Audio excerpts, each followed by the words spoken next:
Baahubali cinema గురించి ప్రపంచవ్యాప్తంగా అందరికి తెలిసిందే. సో, అందరూ చూసారు. ఆ సినిమా ఎంత సక్సెస్ సాధించింది అనేది. ఆ ప్రీ రిలీజ్ ఈవెంట్ చూసినప్పుడు ఒక ఎమోషనల్ కనెక్ట్ అనేది క్రియేట్ అయింది. Reason behind it is like ఒక సాంగ్ ఉంటది. అందరి గురించి ఏవీస్ ఏస్తారు మనం ప్రీ రిలీజ్ ఈవెంట్స్‌లో ఇంతకుముందు ఆడియో రిలీజెస్‌లో అందరి గురించి ఓ డైరెక్టర్ గురించి గానీ, ప్రొడ్యూసర్ గురించి అండ్ యాక్టర్స్. రాజమౌళి గారి వీడియో కట్ చేయాల్సొచ్చినప్పుడు ఆయన వద్దు అన్నారంట. బేసికల్లీ ఎందుకు అంటే వీడియోస్ కట్ చేసేది డైరెక్టర్ అంటే వీడియోస్ ఇదంతా ప్లానింగ్ అంతా డైరెక్టర్ దగ్గర ఉంటది కాబట్టి, నా వీడియో నేనే ప్లాన్ చేసుకున్నట్టు ఉంటది. It it won't look good. It will look odd అని తను వద్దన్నారంట.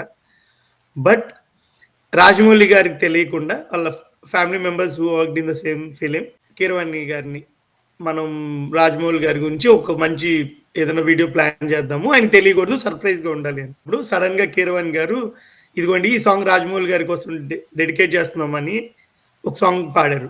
ఎవ్వడంట ఎవ్వడంట సాంగ్ లిరిక్స్ చేంజ్ చేసి రాజమౌళి గారి మీద పాడారు. లైక్ ఎవ్వడంట ఎవ్వడంట బాహుబలి తీసింది మా పిన్నికి పుట్టాడు నంది కాని నంది అని ఒక లిరిక్ పాడాడు. చాలా చాలా చాలా బావుంటది ఆ సాంగ్. నాకు చాలా ఇష్టమైంది.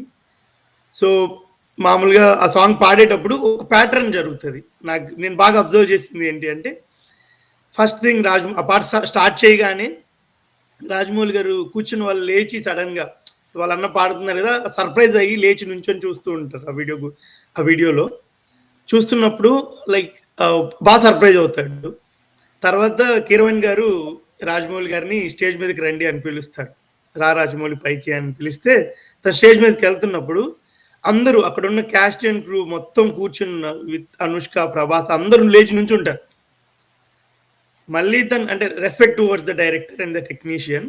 మళ్ళీ పైకి స్టేజ్ మీదకెళ్ళిన తర్వాత రాజమౌళి గారు 'మా పిన్నికి పుట్టాడు' అని సాంగ్ రాగానే వెనక బ్యాక్ స్క్రీన్ మీద వాళ్ళ అమ్మగారి ఫోటో వచ్చింది.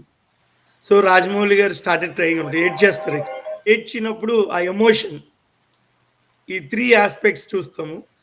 లాస్ట్‌లో కూడా లైక్ ఏడుస్తున్నది గమనించి కీరవాణి గారి దగ్గరికెళ్ళి హగ్ చేసుకొని పంపిస్తారన్నమాట. ఆ